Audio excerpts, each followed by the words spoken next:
আসসালামু আলাইকুম বন্ধুরা। আজকে সকাল সকাল একটা চুড়িদারের হাতের উপর ডিজাইন বানাচ্ছি। তো ডিজাইনটা কেমন হয়েছে তোমরা একটু কমেন্টে জানিও।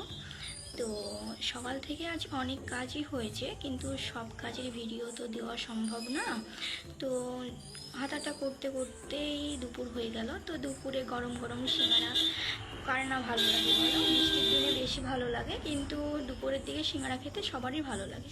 তো অনেক বান্ধবী ছিল ওখানে, তো সবারই সাথে একসাথে খেয়ে নিলাম সিঙ্গারা আর কচুরি।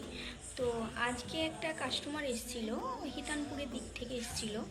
তো এসে বললো একটা জামা বানাবে। তো আমি তো জামাটা নিতে চাইছিলাম না, কারণ ইমার্জেন্সি আজকেই নেবে, কিন্তু কিছু করার নয়, অনেক চাপের জন্য, তাও মানে জোর রিকোয়েস্ট করার জন্য জামাটা আমি বানিয়েই দিলাম। কিন্তু খুব কষ্ট করে বানিয়েছি এত চাপের মধ্যে। তাই কাস্টমার খুশি হয়ে আমাকে 500 টাকা দিয়েছিল।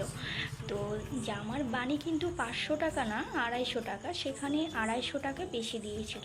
তো আমি অনেক খুশি হলাম। তো বাড়ি যাব, সেই কারণে দোকানটা একটু গুছিয়ে নিলাম। তো আমার ভিডিওটা দেখার জন্য তোমাদেরকে অসংখ্য ধন্যবাদ। আবার দেখা হবে নেক্সট ভিডিও।